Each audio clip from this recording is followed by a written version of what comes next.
तो आदाब, नमस्कार, गुड इवनिंग, सत श्री अकाल। एक बार फिर आप तमाम लोगों का स्वागत है क्राइम तक की कहानी के इस एपिसोड में। उम्मीद है पूरी फैमिली अच्छी होगी, अपना और अपनों का ख्याल रख रही होगी। इंसानी दिमाग और दिमागी फतूर, इसके बारे में क्या कहूँ। लोग क्राइम करने के लिए क्या क्या तिकड़म लगाते हैं, कैसे कैसे दिमाग लगाते हैं, और फिर ये भूल जाते हैं कि वो जो कर रहे हैं क्या पता कभी वो सच सामने आ जाए। लेकिन कई बार कह चुका हूँ कि जब इंसान कोई जुर्म करता है तब वो बड़ा कॉन्फिडेंस में रहता है कि ऐसे रास्ते, ऐसे तरीके से वो काम कर रहा है कि कभी पकड़ में आएगा ही नहीं। और यही सबसे बड़ी गलतफहमी होती है।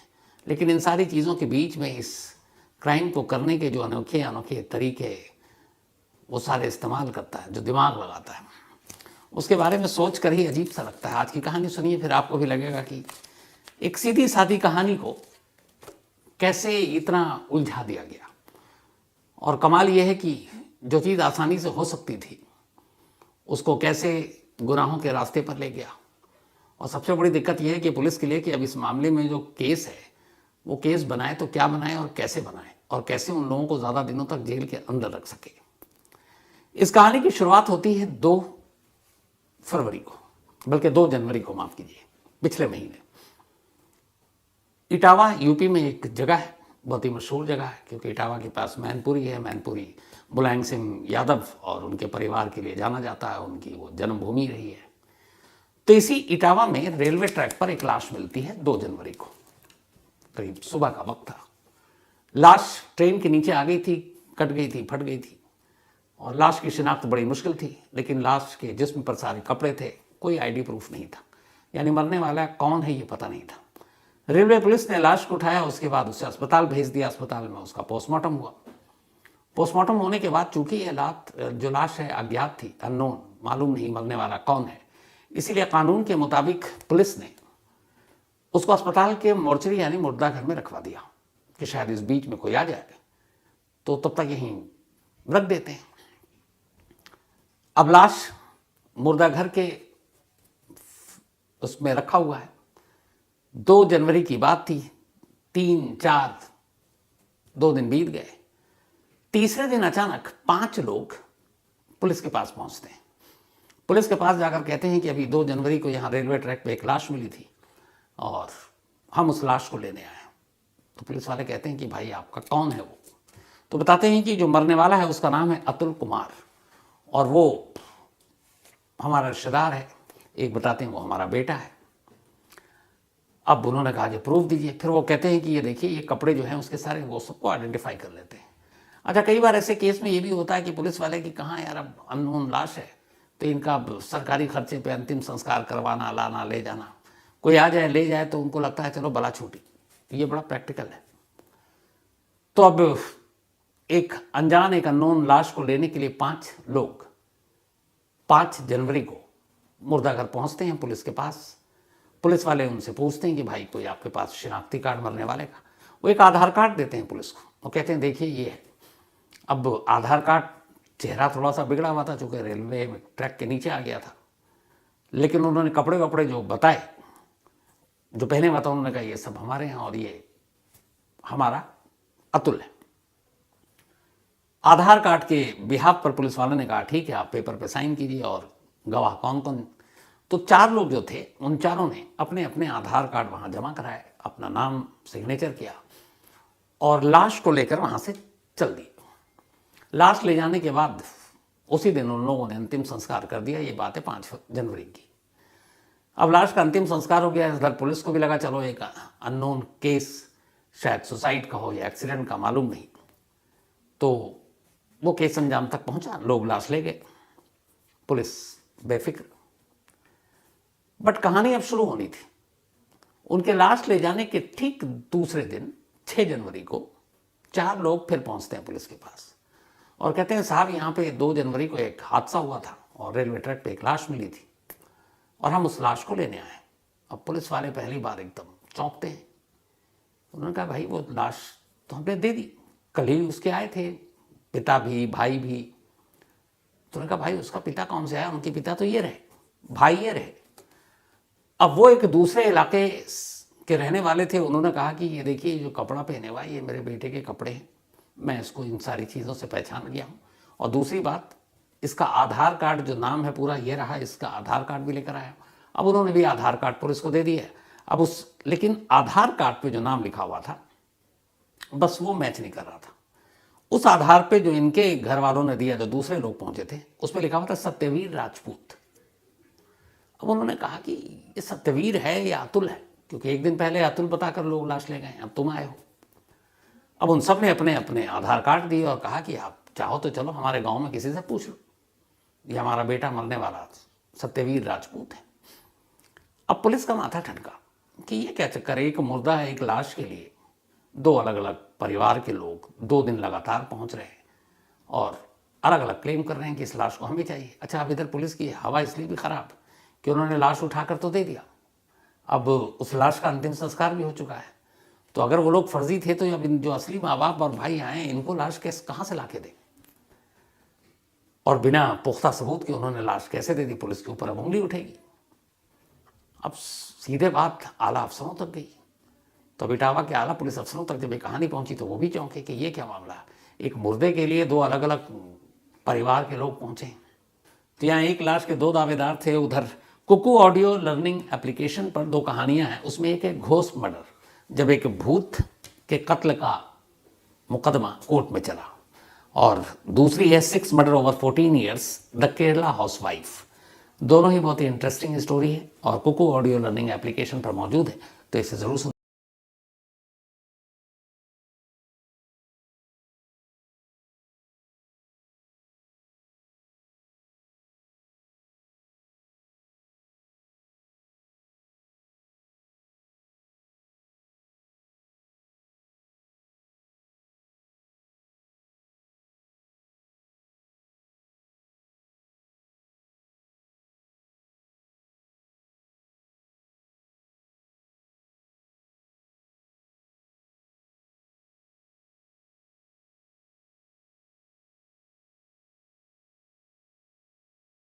अब पुलिस ने अपनी तरफ से छानबीन शुरू की।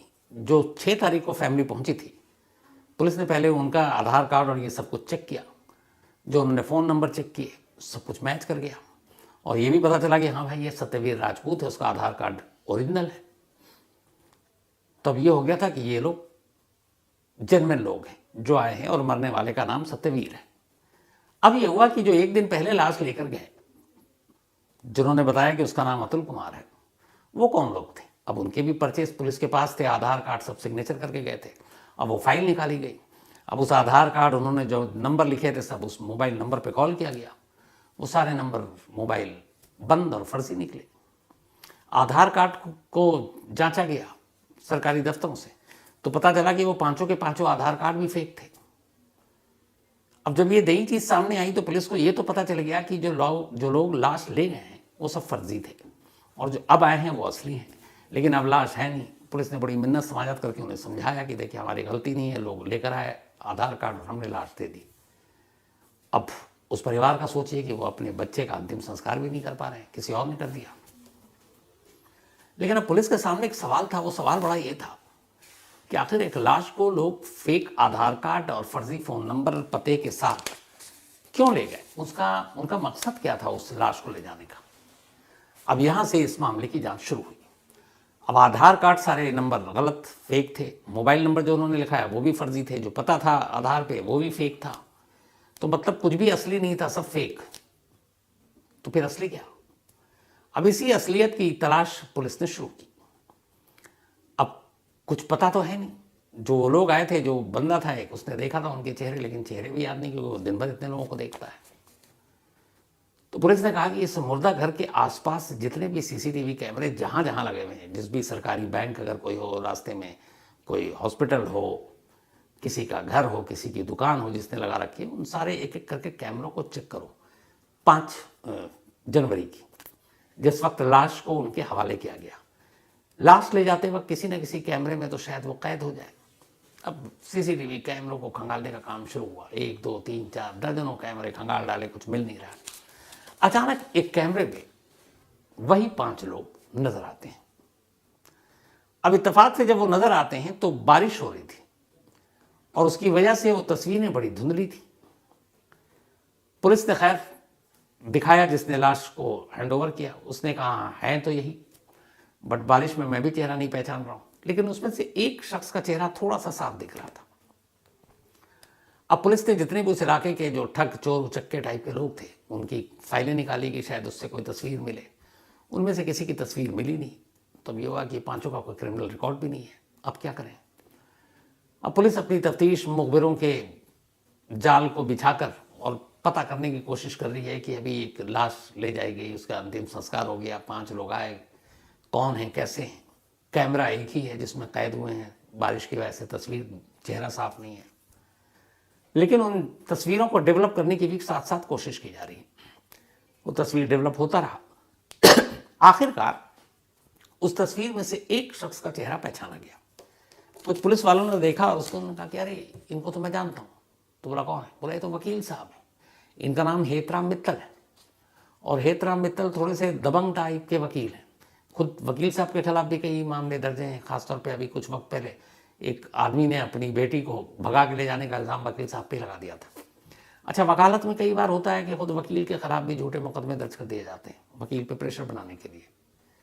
लेकिन इन वकील साहब का रिकॉर्ड खंगाला गया तो पता चला कि हाँ ये थोड़े दबंगई टाइप के भी हैं। लेकिन इन 5 लोगों में वकील की मौजूदगी और उस लाश को ले जाने के पीछे फिर वकील का मकसद क्या हो सकता है? वो ऐसा क्यों करेगा? अब पुलिस के सामने ये सवाल। अब पुलिस ने चुपचाप खामोशी से अपनी तफ्तीश शुरू की, लोगों से पूछताछ शुरू की और इधर टीम भी लगाया कि भाई ये कौन है। तो अब उन वकील साहब की जानकारी के बाद वकील साहब के फ़ोन के जो CDR थे, कॉल डिटेल रिकॉर्ड, बाकी सारी चीज़ें, उनके घर के इर्द गिर्द के CCTV, अब उन सबको खंगाला जाने लगा। जब उधर के, अब चूंकि वकील का पता था तो उनके मोहल्ले और उनके बाकी चीज़ों के CCTV को जब खंगाला गया तो एक एक कर वो 4 लोग भी उस 5 जनवरी को अलग अलग कैमरों में वकील साहब के साथ कैद मिले। अब इत्तेफाक से जब 5 तारीख को इन्होंने वो लाश ली थी तो वो सारे जो नाम थे वो किसी का नाम सबका अलग अलग था। कायदे से वो 4 नाम हिंदू नेम थे और वो जो 4 असल में लड़के थे वो 4 मुस्लिम थे। अब उनके फेक आधार कार्ड बनाए गए थे। उन्हीं में से किसी को अतुल कुमार का बाप बना दिया गया, ब्रह्मेश्वर कुमार, किसी को कुछ और बना दिया गया, जबकि उनके नाम फुरकान या फिर फरहान इस तरह के नाम थे। तो पुलिस को फिर लगा कि ये क्या मामला है? एक वकील साहब हैं, 4 मुस्लिम लड़के को 4 हिंदू नाम देकर इसका आधार कार्ड बनवाया और जाकर एक लाश जिसकी रेलवे से ट्रेन के नीचे कटकर मौत हुई है और उसमें भी कोई फाउल प्ले नहीं है, क्योंकि रेलवे पुलिस ने बाकायदा रिपोर्ट दी। कुछ चश्मदीद थे जिन्होंने देखा था कि एक एक्सीडेंट का मामला था। अब पुलिस को समझ में नहीं आ रहा है, इधर वकील साहब पे नज़र रखी जा रही है, वकील साहब अभी हाथ नहीं आ रहे हैं, मुखबिरों का जाल बिछाया गया और फिर वकील साहब इस बात से अब तक बेखबर कि पुलिस उन तक पहुंच चुकी है। और फिर अचानक एक रोज़ वकील साहब पुलिस के हाथ लग जाते हैं। अब पुलिस के जब हाथ लगते हैं तो फिर पुलिस उनको सारी चीज़ें बताती है। वकील साहब पहले चौड़े होते हैं, लेकिन फिर उन्हें बताया जाता है कि नहीं, तुमने एक लाश फर्जी तरीके से लिया, उसको तुम डिलीट कर रहे थे। अब यहाँ कहानी बड़ी अजीब थी। यहाँ ना कोई मर्डर हुआ, यहाँ ना कोई मतलब पैसे का लेन देन है, ना कुछ और है। एक लावारिस लाश जो एक सरकारी अस्पताल के मुर्दा घर में पड़ा है, वहाँ 5 लोग जाकर उस लावारिस लाश को लेते हैं और उसका बाकायदा अंतिम संस्कार कर देते हैं। अब इसमें क्राइम कहाँ पे आएगा? तो क्राइम एक हुआ, वो है लाश के साथ ठगी या लाश चुराने का, क्योंकि एक तरह से चुराने का मामला, आपका रिश्तेदार तो है नहीं, फिर आप लाश को क्यों ले गए? तो यहाँ सेक्शन कोई बहुत भारी नहीं है कि धाराएं ऐसी है कि बरसों के लिए अंदर हो जाए, लेकिन लाश की पहली क्या है ये समझ में नहीं आ रहा। शायद इसीलिए वकील साहब भी थोड़े ज़्यादा वो दिखा रहे थे दबंगई कि इसमें क्या होगा, कितने दिनों के लिए अंदर करेंगे। अब वकील हैं तो कानून भी जानते हैं। पुलिस को लगा कुछ तो इसके पीछे की कहानी है। अब पुलिस ने वकील साहब को पकड़ा, इसके बाद फिर उनकी फैमिली लाइफ, बाकी लोगों की तफ्तीश शुरू की और इन सारी चीज़ों को करने के बाद एक अजीब कहानी निकलकर सामने आई इस लाश की, जिसके 2 दावेदार थे। कहानी ये थी कि जो हेतराम मित्तल हैं वकील साहब, ये ऑलरेडी शादीशुदा है। इनकी पत्नी से कुछ झगड़ा चल रहा था, पत्नी अब अलग रह रही हैं, ये अलग रह रहे हैं। इसी दौरान करीब 4-4.5 साल पहले इनकी मुलाकात इसी इटावा में मुस्कान नाम की एक लड़की से हुई। अब मुस्कान को देखकर वकील साहब के चेहरे पे मुस्कान आई और धीरे धीरे वो मुस्कान को अपना दिल दे बैठे। अब वो मुस्कान से प्यार करने लगे और इत्तेफाक से अब धीरे धीरे मुस्कान भी उनसे प्यार करने लगी। अब दोनों प्यार करते थे और दोनों ने तय किया कि हम शादी करेंगे। अब ये बात लड़की के यानी कि मुस्कान के घर वालों तक गई। अब मुस्कान के माँ बाप ने अपने तरीके से पता किया तो पता चला कि वकील साहब तो पहले से शादीशुदा है। अब ये बात पता चली तो कोई भी माँ बाप एक शादीशुदा जिसकी ऑलरेडी बीवी है अपनी बेटी तो देगा नहीं। फिर वकील साहब के बारे में और भी चीज़ें पता की तो माँ बाप ने इस रिश्ते से मना कर दिया। इस बीच में कुछ वकील साहब मुस्कान को लेकर कहीं चले भी गए। बेटी घर नहीं आई तो उनके घर वालों ने पुलिस में रिपोर्ट लिखा दी और वकील साहब को सीधे सीधे बनाया कि उनकी बेटी को वो कहीं भगा कर ले गए। खैर वकील थे, लड़की बालिग थी मुस्कान, उसने अपना बयान दिया तो कुछ हुआ नहीं। उसके बाद वो मुस्कान अपने घर पहुंच गई। लेकिन अब वहीं से वकील साहब ने सोचना शुरू किया कि ये मसला कब तक चलेगा, माँ बाप तो तैयार हो नहीं रहे उसके और शादी तो करनी है, तो ये शादी कैसे की जाए। तब वकील साहब का दिमाग चला और उन्होंने एक ऐसी साजिश बुनी जिसमें सारा काम हो जाना था। और शायद उनकी नज़र में, चूंकि वकील थे, कोई ऐसा संगीन क्राइम भी नहीं होता कि ऐसा करने के बाद उनको पूरी उम्र जेल में रहनी पड़ती। अब उन्होंने एक प्लान बनाया और अपने 4 लोगों को, साथियों को इस साजिश का हिस्सा बनाया। इन 4 लोगों को साजिश का हिस्सा बनाने के बाद उसमें मुस्कान को भी शामिल किया। पहले उन 4 के उन्होंने आधार कार्ड बनवाए फर्जी। एक 5वां अलग आधार कार्ड बनवाया और जो 5वां आधार कार्ड बनवाया वो था एक अतुल कुमार नाम से। अतुल कुमार, उम्र 27 साल, एड्रेस यहीं का दिया, इटावा का, और एक तस्वीर उठाकर उस पर चिपका दी। अब चूंकि फर्जी था तो इसमें कोई इंक्वायरी और ये सब तो होना नहीं था, तो फेक आधार कार्ड अतुल कुमार का बन गया।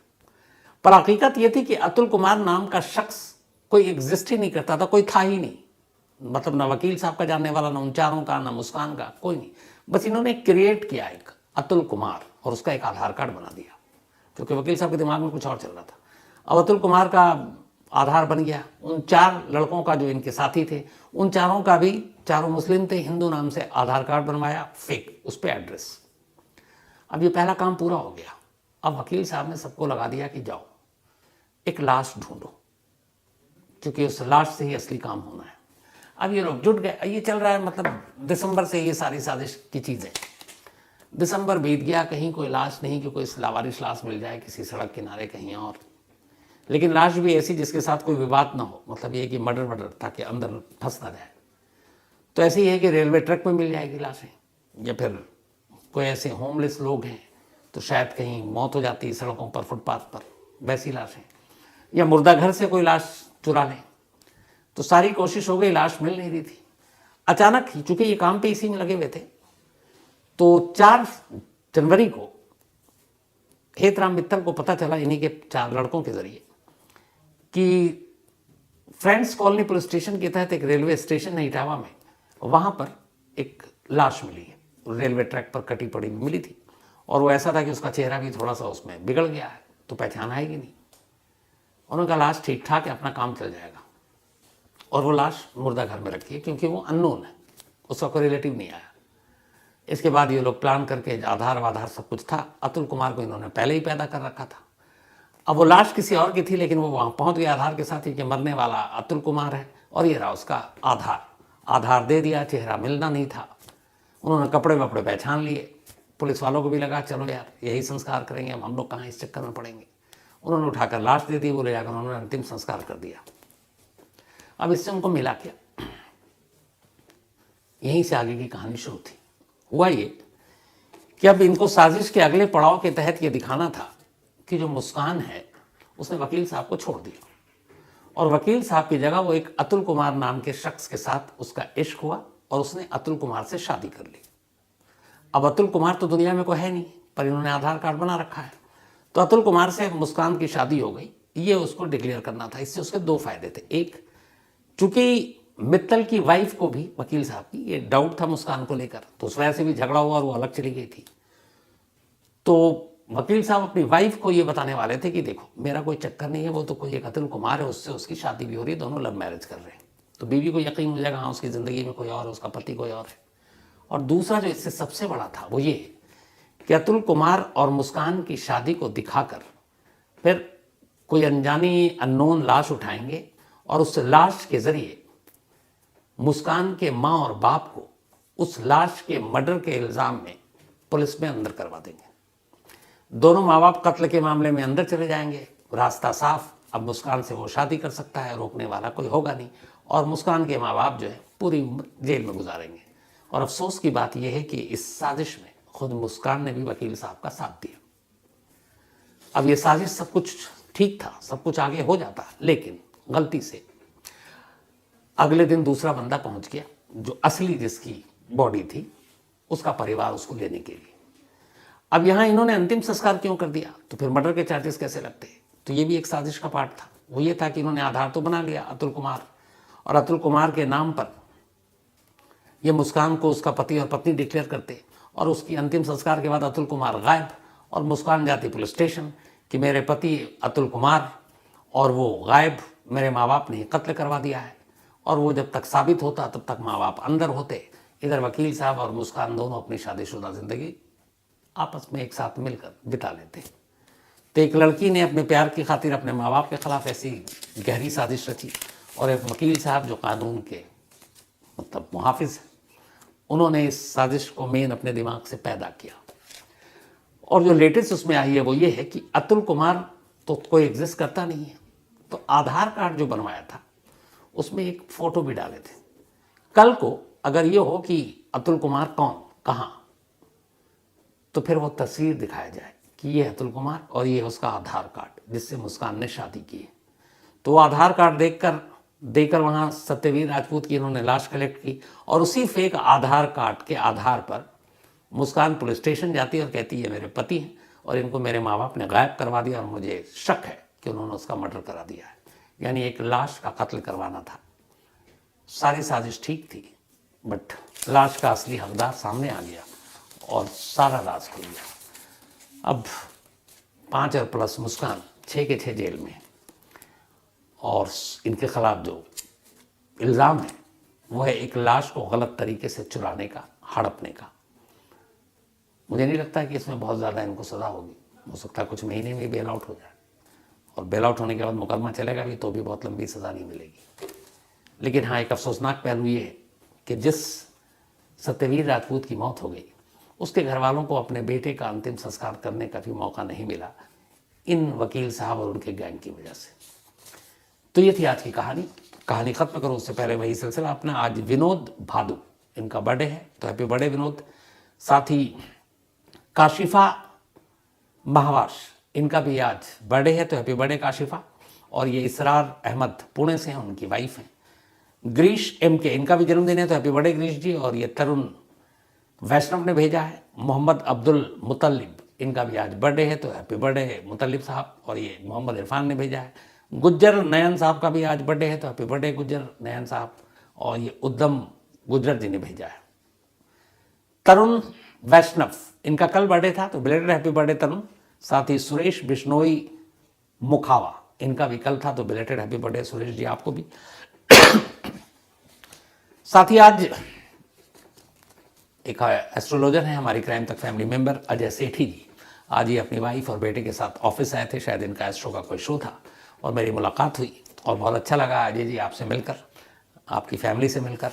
ऊपर वाले से ही दुआ है आप लोग हमेशा अच्छे रहें, और बहुत ही आप अच्छे इंसान भी हैं, तो थैंक यू सो मच इस मुलाकात के लिए भी। साथ ही हर्ष राजपूत हरदा से हैं ये।